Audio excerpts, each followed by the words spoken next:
case there are any more latecomers. And after that, we'll get this webinar on the way.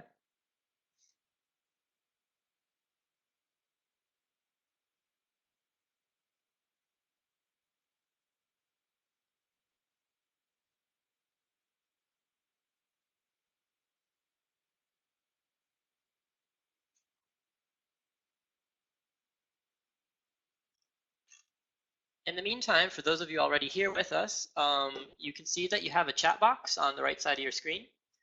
So if you have any questions, then feel free to type them into chat during the webinar, and we'll either answer at the end or we'll answer during the webinar.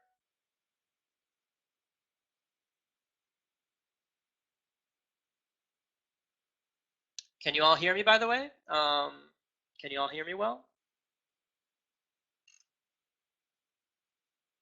All right.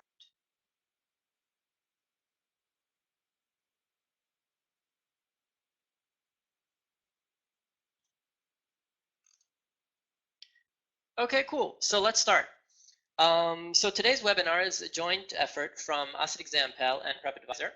And we're going to start off with PrepAdviser, and they're going to talk a bit about assessing your application. And after that, I'm going to come back and I'm going to teach you how to get the winning strategy for a 760 on your GMAT. So we'll start off by passing it over to PrepAdviser.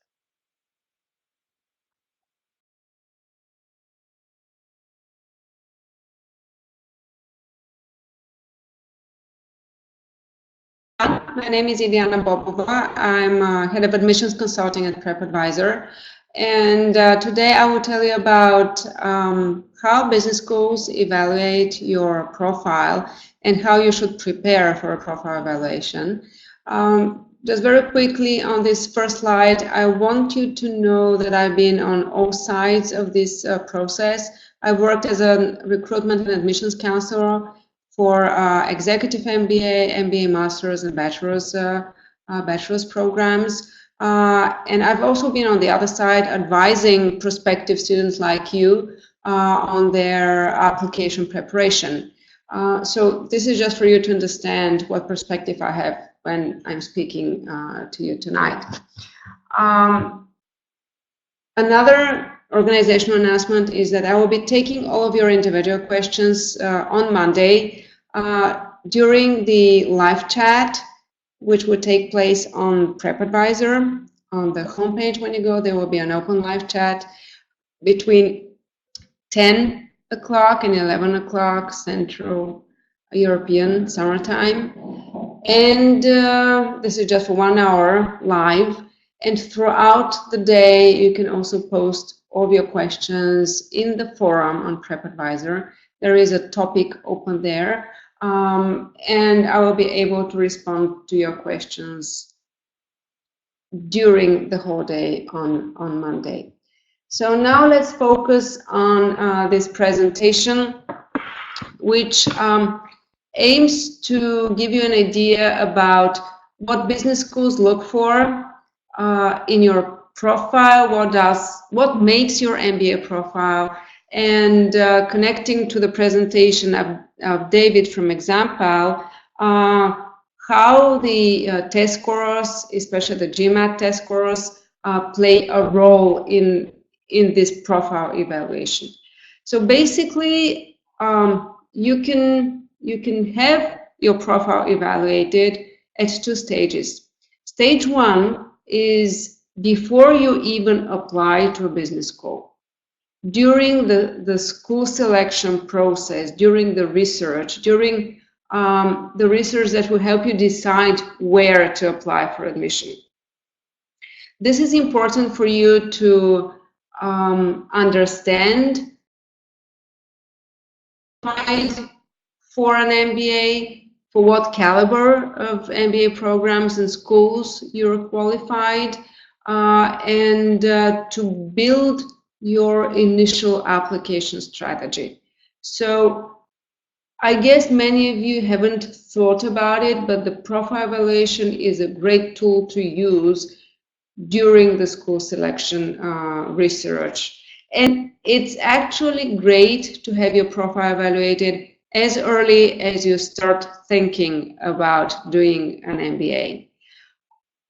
a profile evaluation at this early stage can also help you find out whether now is the right time in your career to plunge into MBA studies, or maybe you should wait for a while.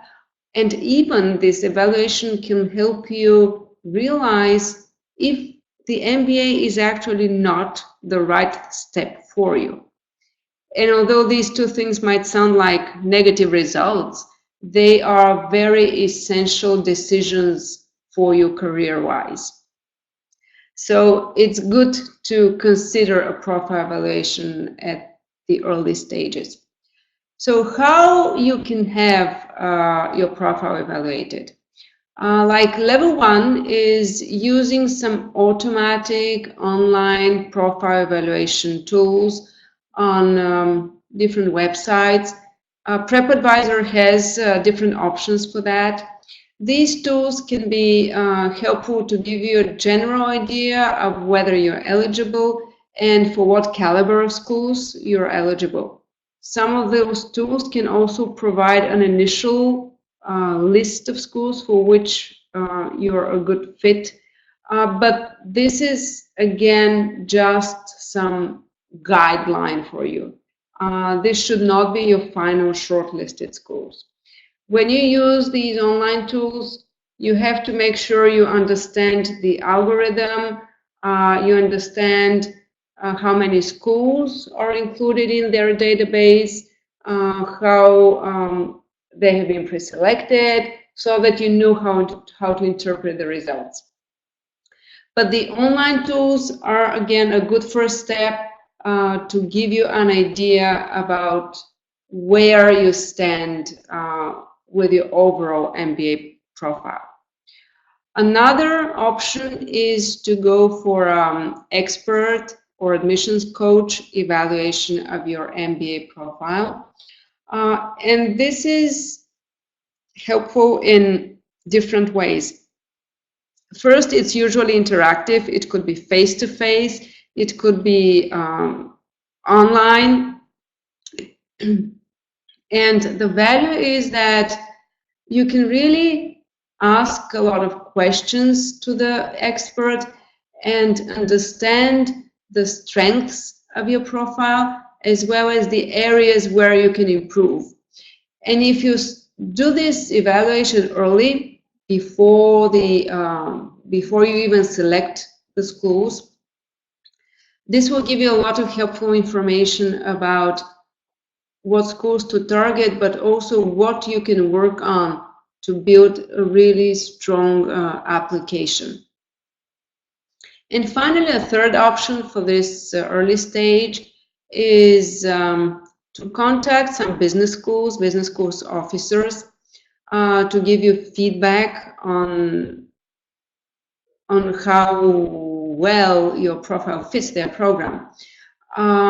So again, there are different options. Some business schools do have a profile evaluation online where you either submit details over a data form on the website, or you send over your CV, and then an admissions officer responds to you with feedback about whether they encourage you to apply to their program, whether they think you fit the requirements, and whether they see any hurdles to your application. Also, other options are to contact admissions officers face-to-face and request their feedback on your profile. And this can be done usually at one-to-one meetings with business schools.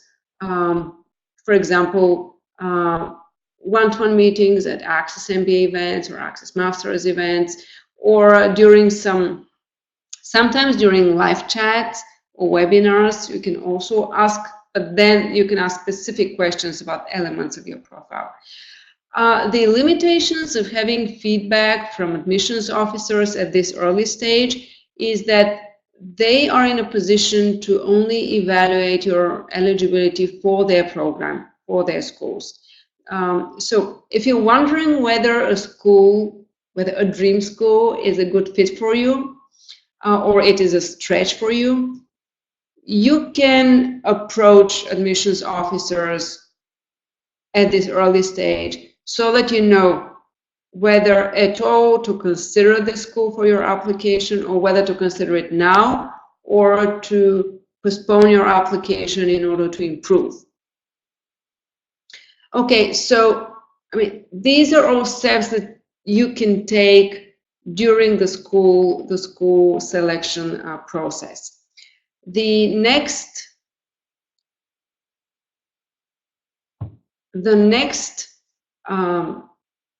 stage during which you can have, and you will have, an evaluation of your profile is actually during the application process.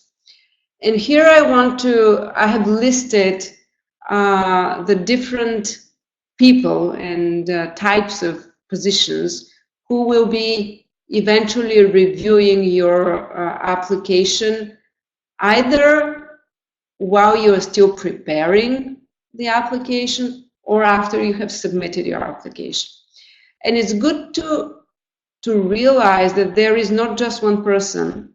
There is a committee that is usually reviewing the applications, and each person in this committee has a different perspective and will be looking for different information in an application package.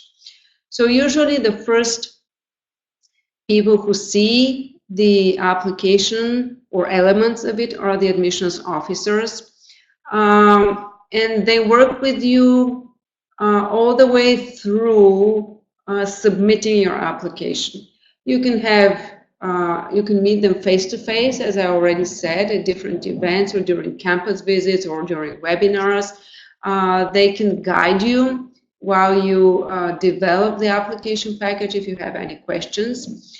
Also, admissions officers usually are present at the admissions committees, and they can sometimes present your application. So it's good to have a good contact with the admissions officers and to provide them as much information about you and to leave them good impressions. But you have to note something. They can't influence the admissions committee providing additional information about you if this information is not available on the application package, if it doesn't appear on the documents that you're submitting. So you should make sure that all the details are in writing in any of the documents of the application package. Okay, so when your application package goes to the admissions committee, usually there are a number of people sitting there. So first you have the admissions director. Then, as I mentioned, you often have the admissions officers. Then you have the MBA program director. You might have current students or alumni. You might also have the career center director. So you can see that you realize that each of these people have a different perspective on your application. Like the admissions director will be looking at your eligibility for the program. The program director will be looking more into your academic potential, into the unique experience that you're bringing to the program, and whether it will really make a contribution to the MBA class, because peer learning is really something important in MBA classrooms. So the admissions committee needs to put up a class where everyone brings a unique experience so that people can learn as much as possible from each other. Then you can have current students and alumni who have their own perspective of being part of the school, and then they can see your application through their own eyes. And a very important role is the one of the career services or career center director. Why it's more and more often that these people are part of the application committee. It's because for MBA application, the relevance of your career goals to the particular MBA program is of great importance for the success of your application. You know, business schools want their students to be happy, to be great ambassadors of the program after they graduate. Business schools want their MBA students to be successful, to land their dream jobs after graduation.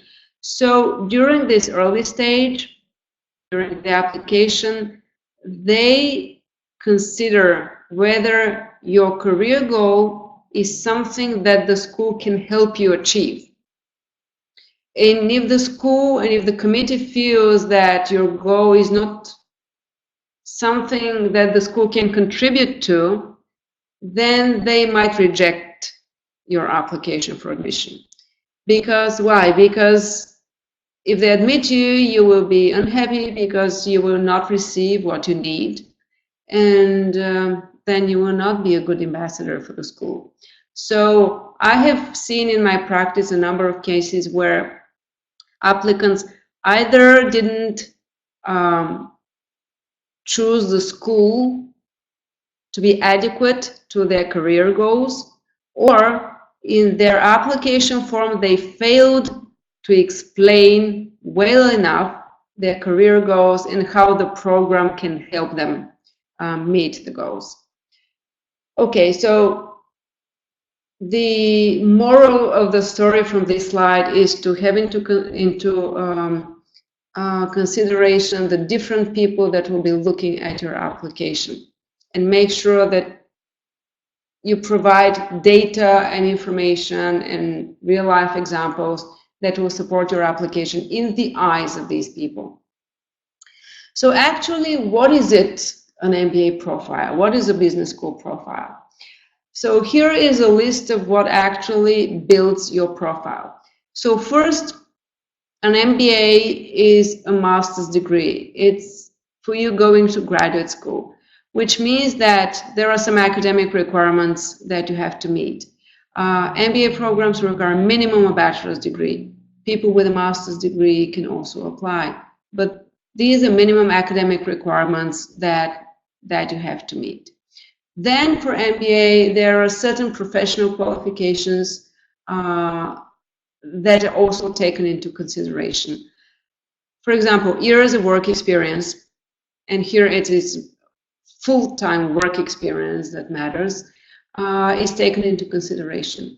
And business schools do not have limitations on age to admit you to an MBA program, but they rather speak in terms of work experience. They might say we need minimum 2 years of work experience, but maximum 5 for a full-time MBA program.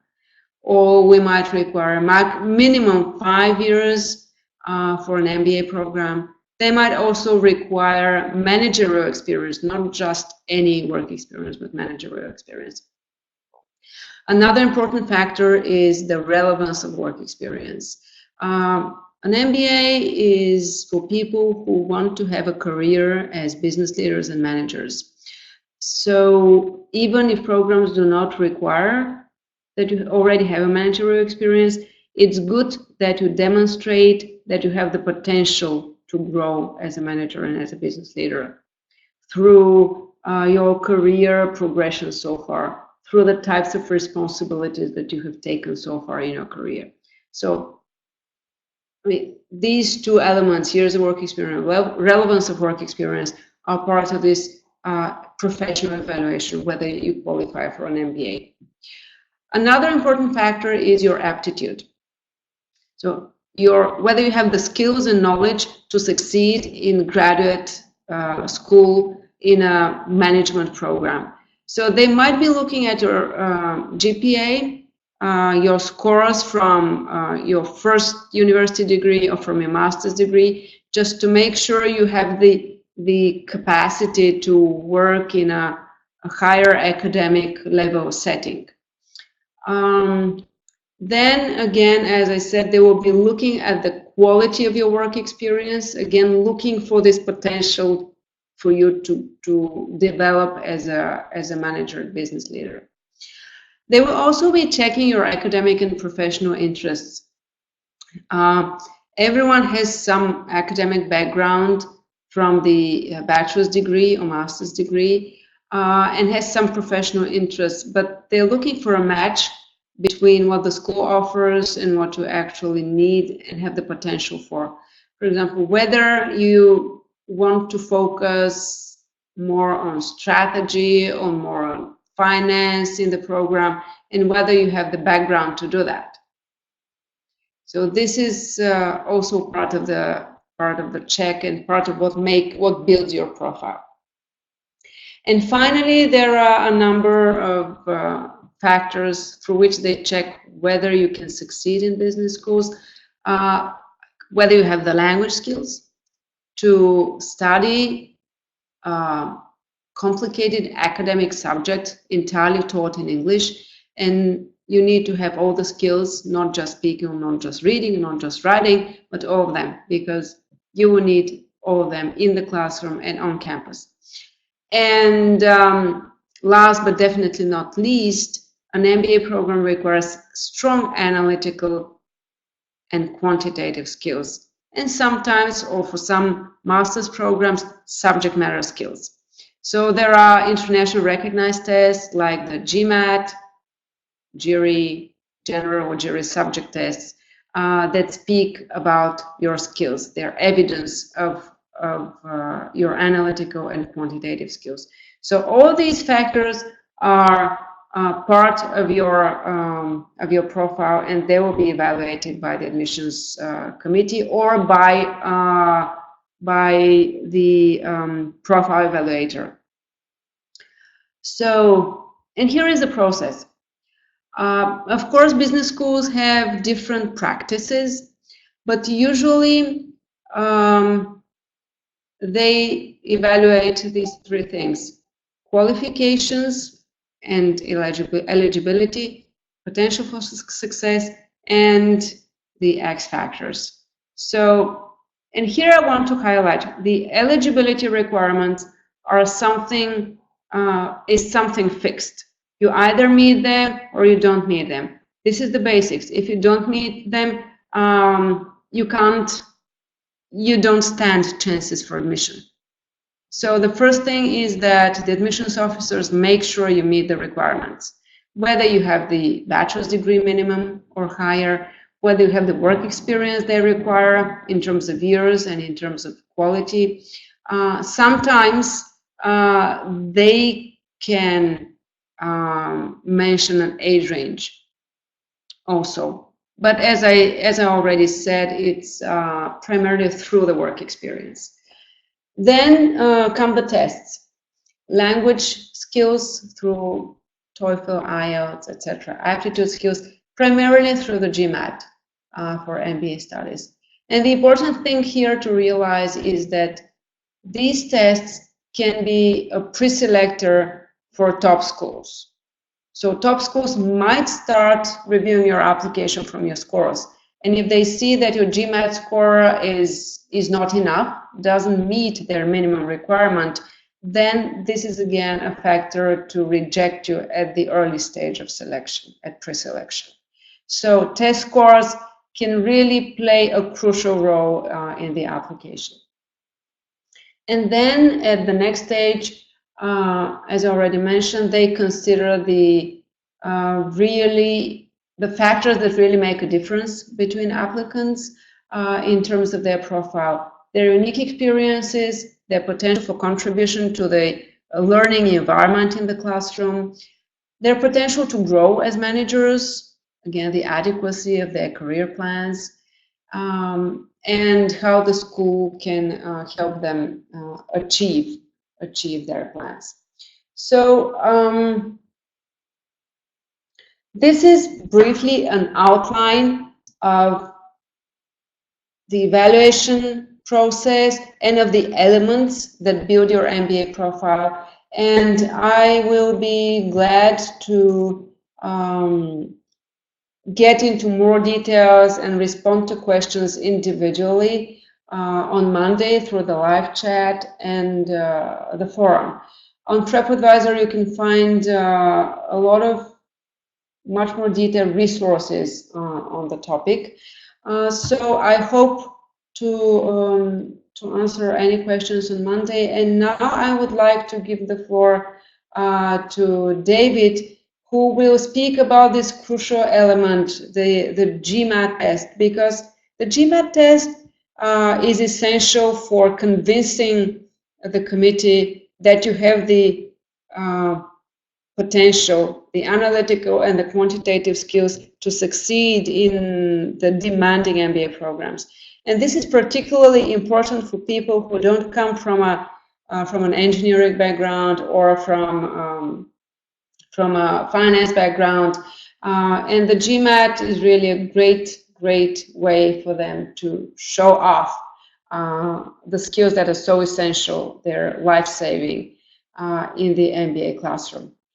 Thank you for your attention. David?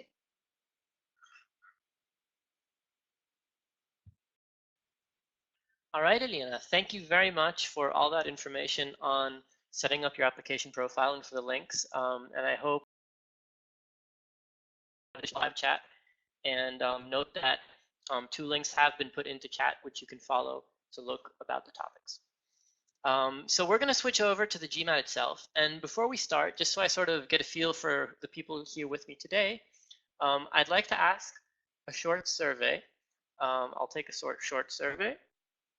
Just 1 second. And let's do the survey in chat. So how many of you have taken the GMAT before? So just write in chat if you've taken the GMAT before.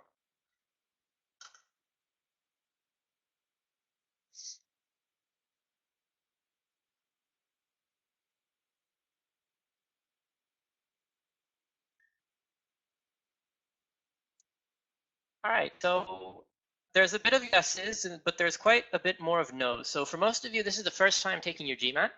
So that's perfect.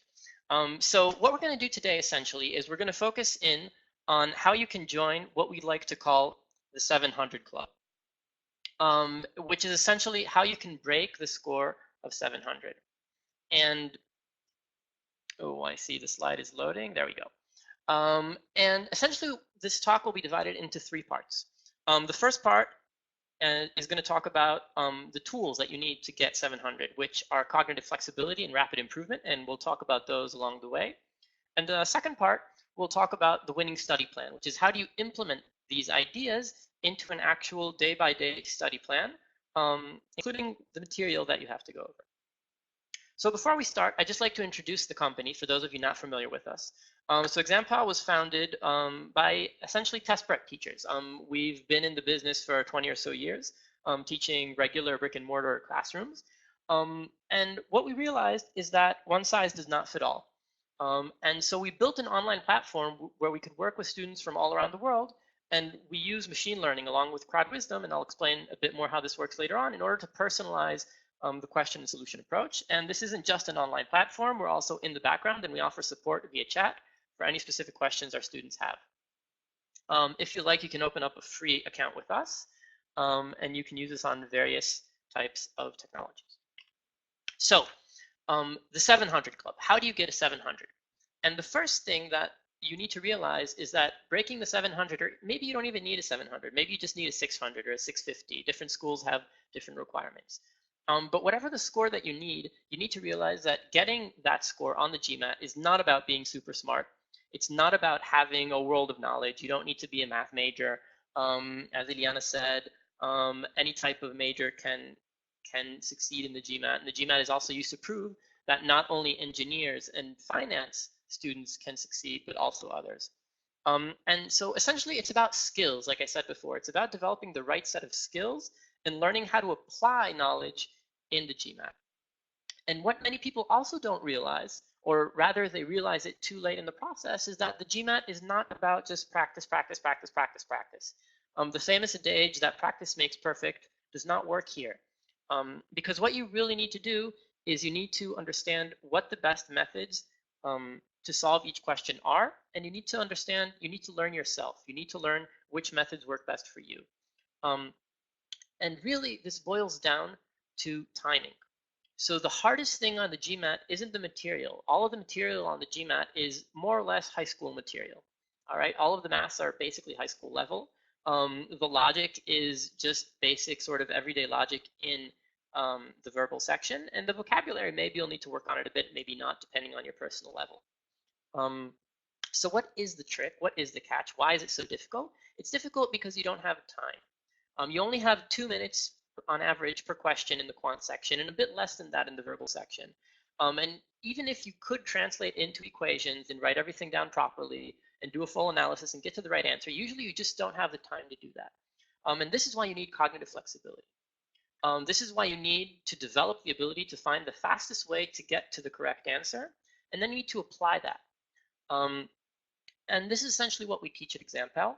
And this is what we call the PALgorithm, where the PAL stands for precise, which is basically the methods that you're probably used to from college or from high school. This is essentially taking a question, maybe a linear equation, I don't know, x squared plus 5 minus 2x equals 0, and trying to find the roots of it by using various exact equations.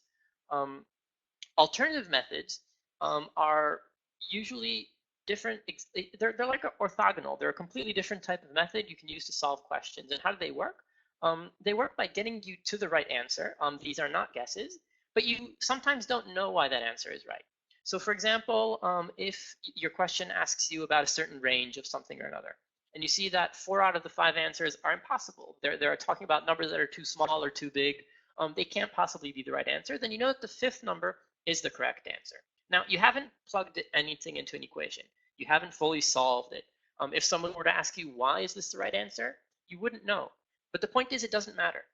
The GMAT does not actually test if you can provide a full explanation for the question. It tests if you can find the way to get to the right answer. And if I can add a personal note, this is also important for business and for life afterwards. So sometimes you need to know how to get to the end goal as quickly as possible. And the third part of PAL, this is logical, usually relies on deeper properties, on deeper understanding of the material, such as, for example, symmetry in geometry questions, or in ratios and expressions, expanding a ratio. So for example, the idea that a ratio of 1 to 2 is the same as a ratio of 2 to 4, and it's the same as a ratio of 5 to 10, this is a logical property.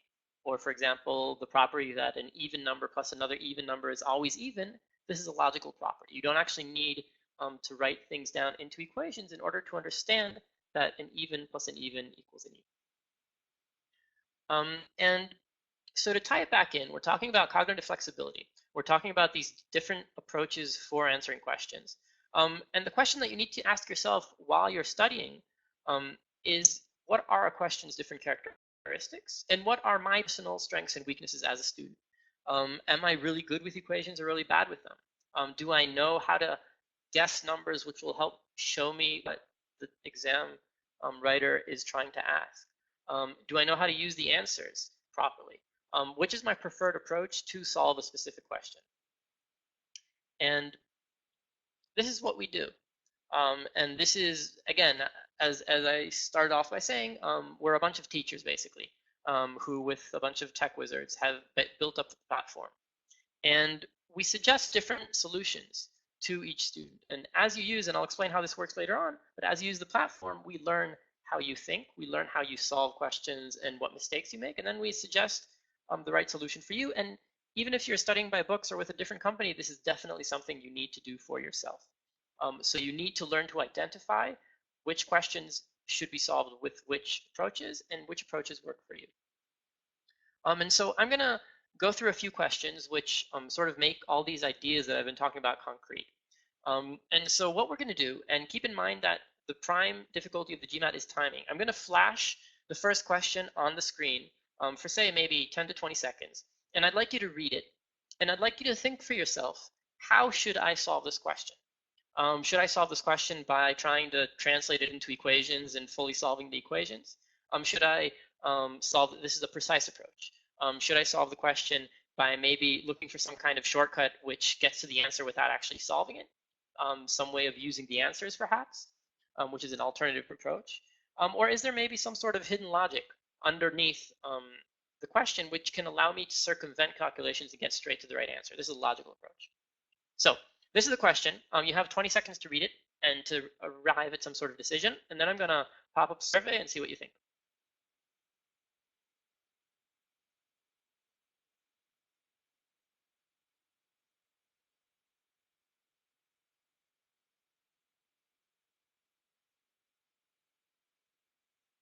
Okay, time is up.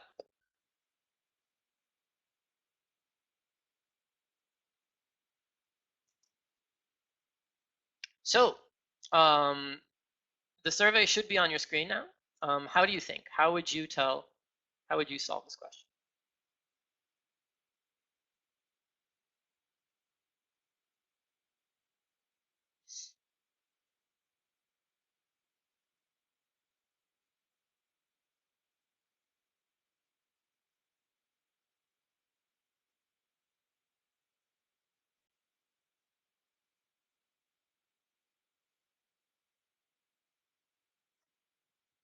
All right, cool.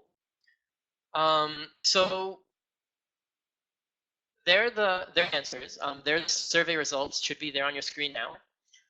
And what you can see is that, and this is very, very typical, especially for people who've never taken the GMAT before, is that the vast majority of people go with precise approaches, which is to say they look at a question, they realize that they can translate it into equations, and every single GMAT question can be translated to equation. This is something important to realize. Every single question is solvable. These aren't research questions. These are questions that have a right answer. If you follow the yellow brick road, you'll get to that answer. The question is, will you get to it quickly enough? And so let's take a look at our question again. The number of rooms at Hotel G is 10 less than twice the number of rooms at Hotel H. If the total number of rooms at Hotel G and Hotel H is 425, what is the number of rooms at Hotel G? So let's sort of follow the yellow brick road for a start, which is to say follow the precise approach. And so G is 10 less than twice H. We can write this out as G equals 2H minus 10. And then we can do a bunch more work. We can write that the sum of the rooms minus 10 is 425. So that's H plus 2H minus 10 is 425. We can isolate H. We can figure out that there are 145 rooms in Hotel H. And then we can calculate that G equals 2 times 24, 45, minus 10, 290, 280. The answer is E. And we have successfully solved this question. All right? And this works. And like I said before, and I'll say it again, success on the GMAT is all about cognitive flexibility. It is about realizing which approaches work on a given question, and it's about realizing which approaches work for you. Okay? And so if this is how you roll, then do it. It works. And what I'd like to say is that usually it takes a bit of time for this to work. So it takes our students around a minute and a half or so on average. This is because it takes time to figure out what the question is asking and figure out how to translate it into equations, and then to actually run through all of the math. And again, it depends on you, how quick or slow you are at this. Let's look at the alternative approach. What else could we have done to solve this question? And one way to say it is say, well, I don't really want to try putting everything into equations. It maybe just looks too complicated to me, and I don't know how to do it. So let's just say that C is the answer. I'm going to say that, let's say C is the answer and see what happens. So if the number of rooms at Hotel G is C, is 200, well, we know that, at Hotel H, at Hotel G is 200. Then Hotel H has about half of that. So it has about 100 rooms, which means that H and G together have about 300 rooms. That's nowhere near enough. We need about 425 rooms. So C is definitely too small. All right? And then we can look at D, and we can repeat the same process. And we can say, okay, let's say Hotel G has 240 rooms. So Hotel H has about half of that. Then together they have about 240 and 120. It's about 360. No, still too small. And so we know it's got to be bigger. We know it's got to be E. But if we want, we can verify this. So let's say that E has about 280 rooms. So H has about half that, has about 140. Together they come to 420. And that's perfect. That's exactly what we're looking for. And I'd like to sort of reiterate that this is sort of how the alternative method works. So you didn't actually solve the question rigorously. You didn't put it into equations, you didn't calculate, and you didn't arrive at the answer via strict mathematical operations, but you did get to the right answer. And you have to realize that alternative methods and these types of methods, they're not guesses. I'm not sort of sitting here wondering whether it's E or not. I know that the answer is E because I know that this is the only possible answer that works amongst the 5. Okay. And as a final point, I'll say that people who realize this approach or people who implement this take a lot less time to answer the question. And again, this is all about personalization. So this is all about which method works best for you. And this is what you need to learn during your GMAT prep. Okay, so let's look at another question. And this question we'll go through with a logical fashion. All right, so on a 3-day fishing trip, 4 adults consumed food costing $60.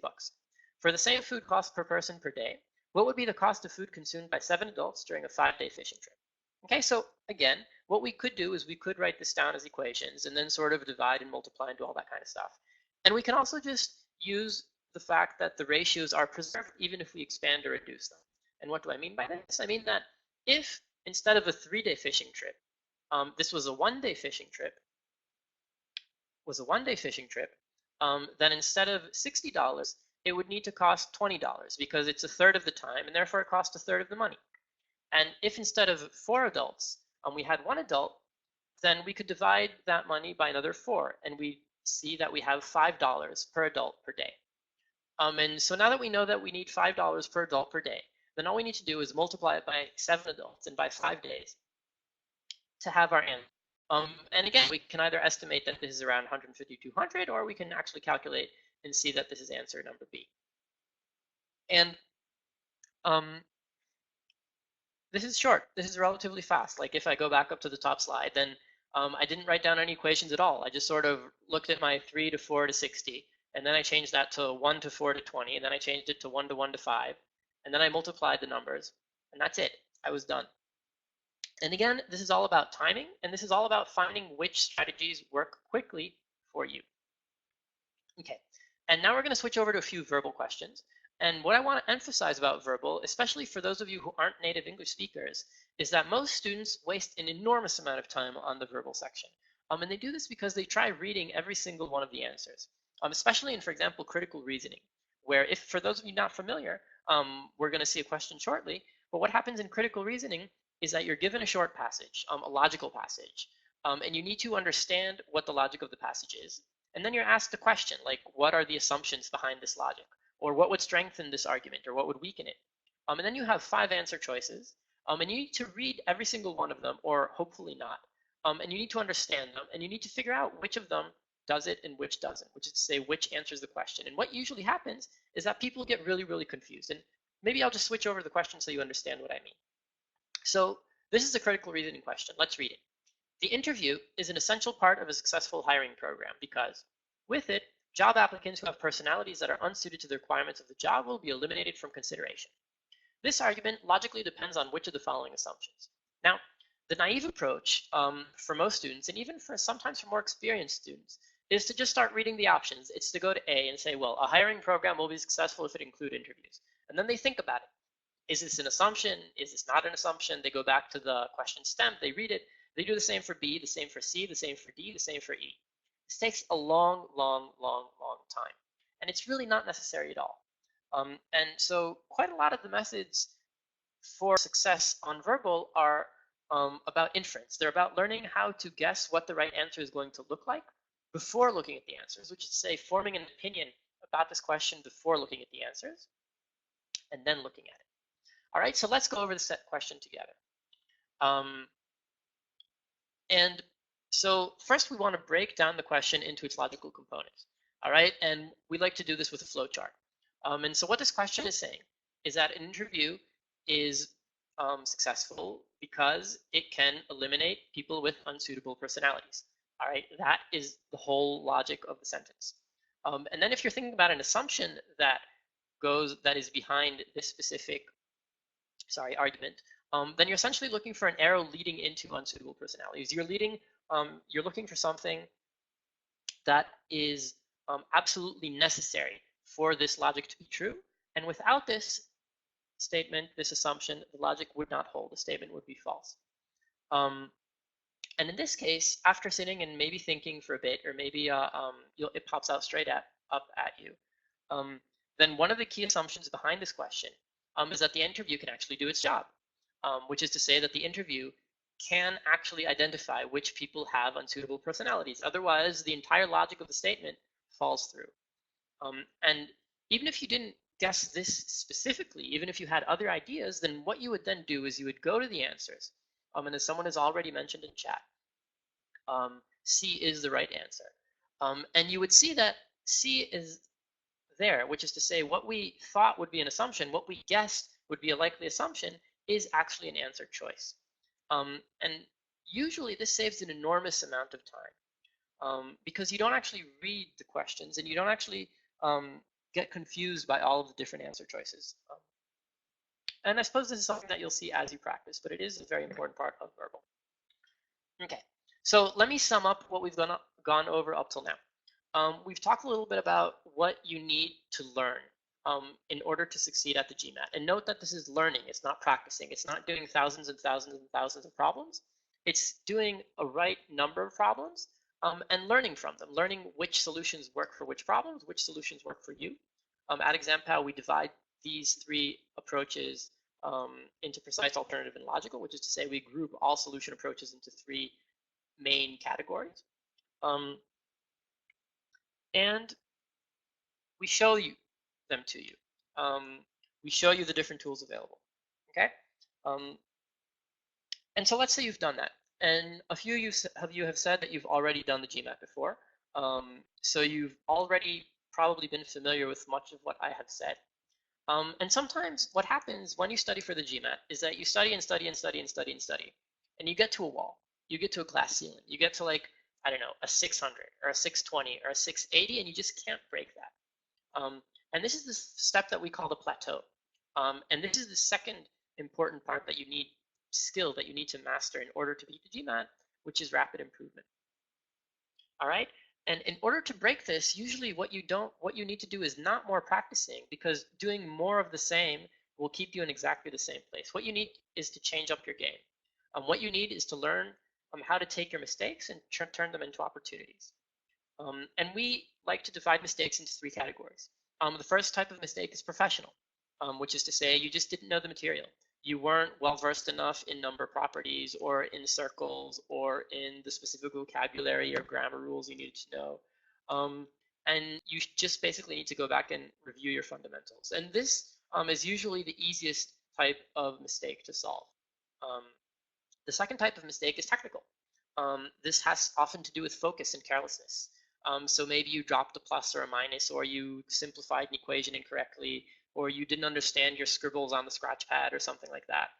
And this is actually a significant number of mistakes that students make. And I can just see this in every single private class. There is a significant number of problems that students get wrong, and they ask me about them, and we talk about them. And then they realize that they understood everything. They understood the question. They understood how to get to the right solution. And they just made some kind of sloppy calculation mistake on the way. So if this is the type of mistake that you're making, then it's a very, very different type of mistake from not knowing the material, and it requires a very, very different solution from you. And usually this is to use your scratch pad more carefully, more cleanly, to check your calculations, to maybe take an extra 1 or 2%, a few more seconds of time per question in order to verify your calculations and so on and so forth. The last type of mistake, and this is really where the PAL system excels, is strategic, which is to say you're just approaching the question the wrong way. You're doing everything right, but it takes you 2.5 minutes to solve a question. What do? This isn't about knowing the material. This isn't about being careless. It's just about being too slow. And being too slow means you're approaching the question incorrectly. It means that there is most likely a faster way that you could have approached the question, which would have saved you those precious seconds and allowed you to solve the questions. Or it could be that you're not using the right guessing strategy. And I think the GMAT has actually confirmed this. It's much better not to guess a bunch of questions at the end of the exam. So first of all, you always want to finish your exam. This has actually been confirmed by the GMAT and by all kinds of tests done by us and others. You also don't want to guess a string of questions in a row. So you want to spread out your guesses throughout the exam. And so this is a guessing strategy. This is a strategic difference in how you approach the exam, which will increase your overall score. Okay, so to break the plateau, to break that glass ceiling, you need to realize which types of mistakes you're making. You need to figure out how to approach those specific mistakes. And note that this isn't practice. This isn't just solving thousands of questions. It's learning. And then you need to implement that. And just to sort of to show you how this all looks in our system, then this is an example of a question. We're not going to go over it. I just want to show you how it looks. Along with the official answer for this question after you've tried answering it yourself. Below the official answer, there's a little bit of insight, a little bit of a note on the intuition, the take-home message from this question. And after that, you have the most important part of our learning platform, which is your personal feedback. And this is how we personalize the learning experience. So if you get a question wrong, then you mark which of the possible mistakes you made in solving that question. Or if none of these work for you, you put in your own mistake. If you get it right, you mark which of the solution tools you used. And as you do this, we learn how you think. We learn which solution tools you use and which mistake reasons you make. And then we can adapt our program to you. We can give you the types of questions that are best for you. And even more than the fact that this is a good tool for us, it's a critical tool for you. Because this is the point in your studying where you pause and you think. You've just completed this question. You need to pause and you need to think about what did you do right or what did you do wrong in that question. Okay, so we've gone over the skills that you need in order to get a 700 on a GMAT. These are cognitive flexibility, and these are rapid improvement, which is to say breaking the plateau. The last 10 or so minutes of this webinar will be devoted to all your questions and the winning study plan. So how much time should you devote to studying for the GMAT? And for just about everyone, we recommend say 8 weeks. So somewhere between a month and a half to 2 months, to a total of about 120 hours. This is divided into about 40 hours of just learning the fundamentals. Even if you've already taken the GMAT, we strongly recommend that you learn the fundamentals over again. After that, you want to devote about 30 or so hours to practicing. And this is practicing, which is learning, like I've been talking about for the entire webinar, which is to say this is practicing plus understanding how you should practice, how you should solve, what works for you, what does not work for you. Once you've learned all of the material and you sort of know what tools are out there, this is the time for your revision. This is the time to go over all of the work you've done so far, to look at your notes, to sort of summarize things for yourself. And it's also time to take the GMAT CATs. And this is a really critical point. The GMAT CAT is not just a measuring tool. It's not there. I mean, it is there to tell you, to give you sort of an idea of where you are in terms of score, but that's really only the smallest part of the GMAT CAT. All right, the way you should use the CAT is as an amazing research tool, because the GMAT CAT is where you're supposed to bring it all together. You're supposed to bring in your timing strategies. You're supposed to see how you function under pressure. You're supposed to see how your pacing strategies work, you know, and you're supposed to see if you can actually solve questions. And then you take all of this together, and at the end of the GMAT CAT, you have the option to revise it. You have the option to see where you got questions wrong. You have the option to see if you're making the same mistakes as you made during your learning process. So maybe for most people, especially on the CAT, they'll see that they make more mistakes than they're used to. And this is because you're usually a bit stressed when you take the exam, which is, you know, it makes perfect sense. Everyone gets stressed when they take the exam. But this is something that you really, really need to learn how to use the GMAT CAT for. And the last part, and this is sort of variable, it really varies quite a bit by different people, is just improving your verbal abilities, which is to say learning vocabulary, practicing reading. We strongly recommend everyone read every day for half an hour to an hour. And the amount of time you'll need to devote to improving your verbal obviously depends on how good you are at English right now. All right, so if we sort of break this down into days, then what it comes out to is more or less the first 50 days. The first, which is the majority of the studying time that you'll most likely need, is with us to just follow the course trail. We sort of laid everything out for you in a very organized fashion. You can of course skip around if you want to, but we don't recommend that you do. And this covers all of the intros and all of the lessons and all of the practice phases. And usually what we recommend is that you, for each topic, so for example, here on the screen, you can see, let's say fractions and percent is one of the topics on our course trail, is you take one day to just learn the basic material. This is the intros and the lessons. and then use the other day, on the second day, to sort of implement what you've learned, to use the PAL algorithm practice system in order to implement that. As I mentioned, we do recommend you read. It can be half an hour to an hour. It can usually be more. If you're the type of person who needs to set like a goal of an hour and a half in order to read an hour, then do it. But you really should read about an hour a day. And mind you, this is of high quality reading. And we provide a list of suggestions on our website, but this is often just high quality newspapers with a slightly sciencey flavor. So maybe, I don't know, Scientific American or National Geographic, or the Times or the Economist, or these sorts of things. And just to make sure you don't burn yourself, because that's pretty much the worst thing you can do in your prep, please take a day off a week. Even if you're a really, really good studier, you need that rest. So once you've done that, once you've studied all the material, as I said, you need to review the material. And you can, this is when you need to take your practice CATs. And like I said, you need to take a practice CAT, and then you need to learn from it, and then you need to implement what you've learned. And you're nearly there. And one thing, and I think this is the last time I'll mention this in this presentation, is when you review your mistakes, you really should jot them down. You should jot them down in an error log, which is to say you can have an Excel spreadsheet, for example, or a notebook, or however you like to write notes to yourself, in which you write down the types of mistakes. And remember, we talked about mistakes being divided into 3 categories, which is fundamental, which is to say you didn't know the material, technical, which is to say you were just careless or sloppy, and strategic, which is to say you really need to change up your game. And remember that the goal is to learn. So you need to improve upon your mistakes, not repeat them. And that's pretty much it. That's all you need to do. And then the last day before the GMAT, you just take a day off because you've been working like crazy for the past 2 months. And on day number 60, you go and crush the GMAT. I'll get to the questions in the chat in a second. And so this is more or less planning strategy that we recommend for preparing for the GMAT. It involves developing skills of cognitive flexibility, which is to say knowing which tools to use. It involves developing the skills of rapid improvement, which is to say learning from your mistakes.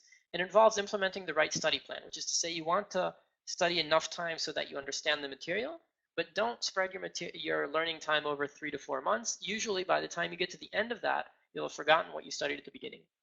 So generally, we recommend 1.5 months to 2 months.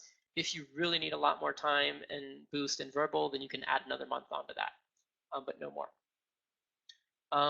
And for those of you with us here today, we have a very special offer in preparation for round 2, which is coming up. You can get 20% off on all packages. A banner is going to be at the top of your screen momentarily. You can click on it. And as mentioned, even if not, please go to our website and create a free user and sign up and check it out. And whatever you do, best of luck in your studies and in your acceptance, hopefully, to the MBA of your dreams and in the rest of your life. And I'm now free to take questions on chat, so please write them in. I see I already have one question, so I'll read it out. Where can I find the list of suggested reading material? So if you just create a free user on our account and you watch the intro to reading comprehension or analytical writing assessment, at the end of it, you'll find a downloadable PDF with a list of suggested reading materials and links, and you can do whatever you want. You're very welcome to all of you saying thank you. I hope you enjoyed. And really, this is all about, it's all about personalization. That's what we're about. But this is also what your studies should be about, figuring out what works for you. Any further questions?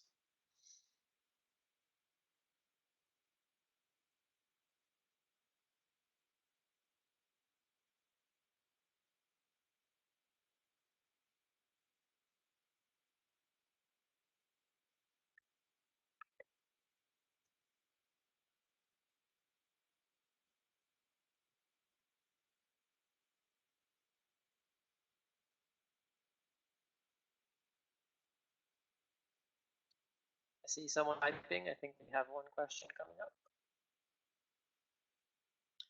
Which OG to refer for verbal other than 2019 OG? The OG, for those of you not familiar, is the official guide to the GMAT. This is the GMAT's basically book. And so first of all, you should be using the latest OG. You can use the others. They changed some of the questions between different versions of the OG. They don't change all of them. It's important to say, though, that the OG is not enough to learn from on your own, which is to say the OG can be a great supplement. It's all official questions, which is the best, by the way. These are statistically verified questions by the GMAT itself. And they do have the material there, but what the OG does not teach you, it does not teach you tactics. It does not teach you which different solution methods are out there, and usually it displays the really, really long solutions you're not going to use anyways. So just to recap the answer, you can use whichever OG you like. The best is, of course, the 2019. But I recommend using it as a supplement and not as your main learning material.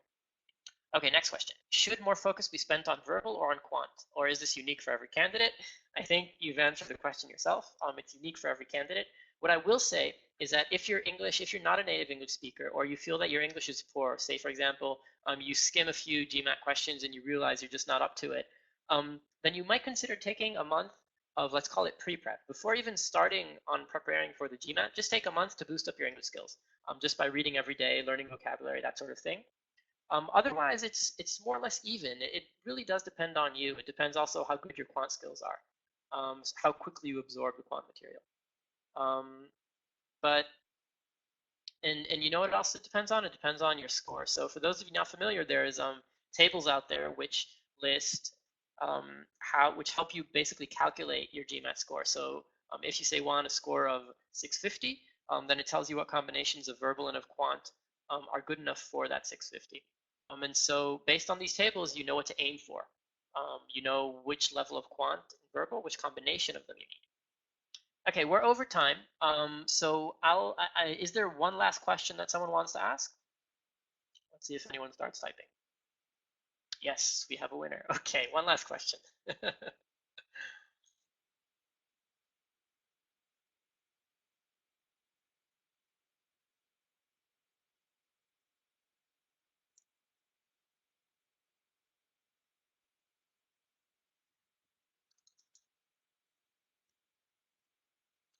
What could be the order to take different parts of the GMAT? So for those of you that don't know, the GMAT can be taken in different orders. You can take either the verbal first, the quant first, or the analytical writing first. Usually, what we recommend is it depends on what your personal style of test taking is, which is to say, are you someone who sort of freaks out at the start of the test and you need time to warm up? Or are you someone who sort of jumps right in but then gets tired further on? So usually I recommend starting off with your strongest topic so that you can sort of ease into the test, and after that your second strongest, which is for most people either quant then verbal or verbal then quant. You might want to do it the other way around. You might want to start off with your weakest topic, so your sharpest, and then do everything else. And I'm being told here that we're out of time. So thank you very much for joining. If you have any further questions and I haven't managed to answer them, then please go to our website. As I said, there's a live chat there. You can just ask questions on the website. A little chat box will pop up in the lower right-hand corner. And as ever, best of luck.